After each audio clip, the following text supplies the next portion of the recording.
Hello and welcome to this edition of Dirt Talk with Drake York, and I have up-and-coming sprint car driver Michael Ing. It's good to have you. Yeah, thank you. It's nice to be here. Today's show is being presented by Tommy Herset's Vintage Race Cars, Bill McAnally's Racing Napa Auto Care, and Hunt's Race World. Michael, you're a very young racer, we all know that. How were you introduced to racing?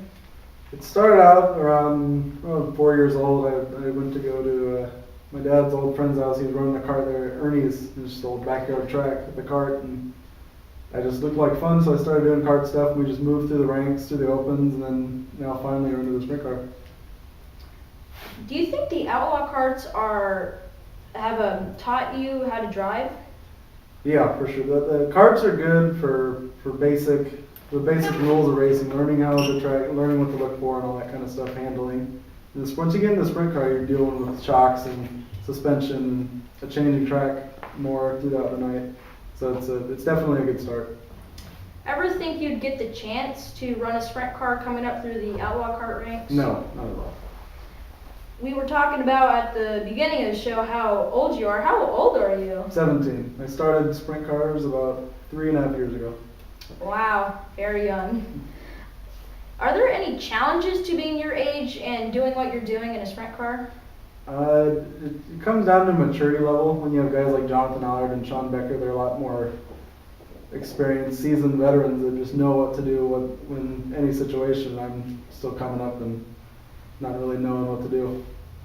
How cool is it to be in high school and drive a sprint car? In Bragging my rights? town, no one really knows what it is. They just think it's a big old left turner. What are your plans after high school? I was going to be a vet, but I decided that's not the kind of living I'd make with the salary. I decided to go into business school, hopefully in somewhere decent college, but that's too scary to think about right now.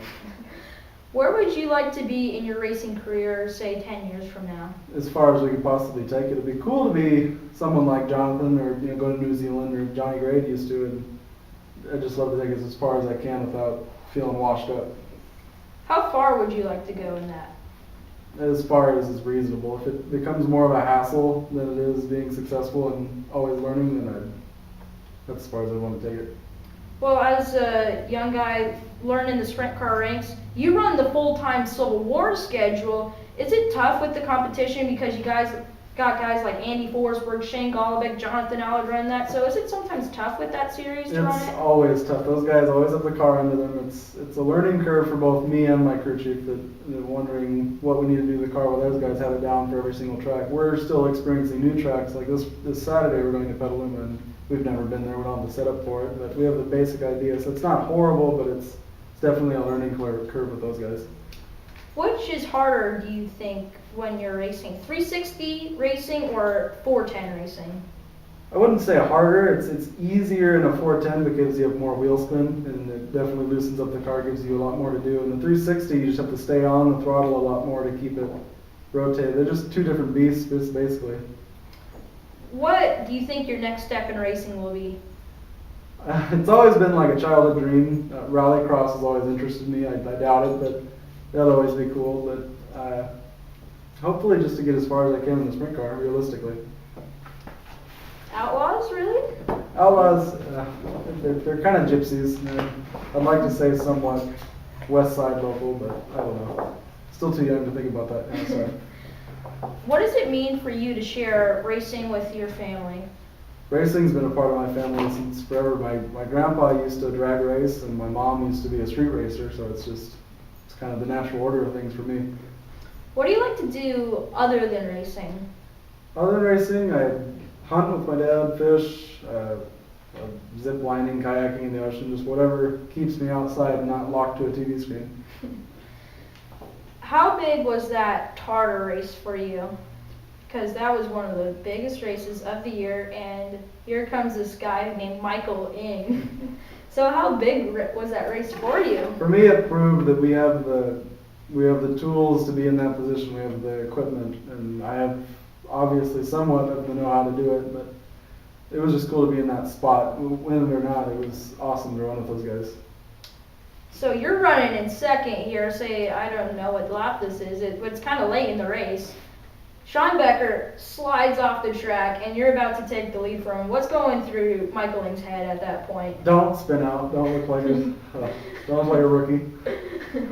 Other than that, it was just to keep the lead. And I knew Hurst was on me somewhat. I had a pretty good straightaway on, but I decided to go up top in 2 because I was dealing with flappers and I didn't want to be anywhere near them due to past experiences. But I kind of jumped the gun on that one, and that screwed me. Got a little tight up top. And that allowed Hurst to get under me in the next corner, and then that ended up second. Could you almost taste the wind coming? I wasn't nervous or thinking about the end of that race until the race had already ended. That's when it started to really hit me that, I could have done that, I could have done this, but it was just cool to be in there, just being second. In 2014, your rookie year in sprint car competition at the Silverado Speedway, you won Rookie of the Year. How big of an accomplishment was that for you? That was cool because we actually missed one of those points races, and we figured out we'll just go for it. We didn't make that race. We don't have the points to do it, and it actually came down to the very last points race where we were tied with Rowdy McLennan about 5 points back, and all I had to do was finish at least 4 or 5 spots ahead of him. And in the first couple laps, I spun out. We hadn't realized that my car was too loose back then. So I battled my way up to him, past him, and then a lucky yellow in front of me passed 2 or 3 cars spun out in front of me, and I was able to get around it and get the Rookie of the Year deal. What are your plans for the remainder of the 2016 sprint car season? Just to stay as competitive as we've been becoming, try to get more top 5s, top 3s, and maybe even a win this year. Okay, that's going to wrap up our show today. Thank you, Michael.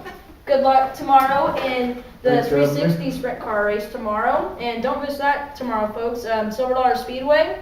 Don't want to miss that race. We'll have this guy in the race tomorrow, as well as many other drivers.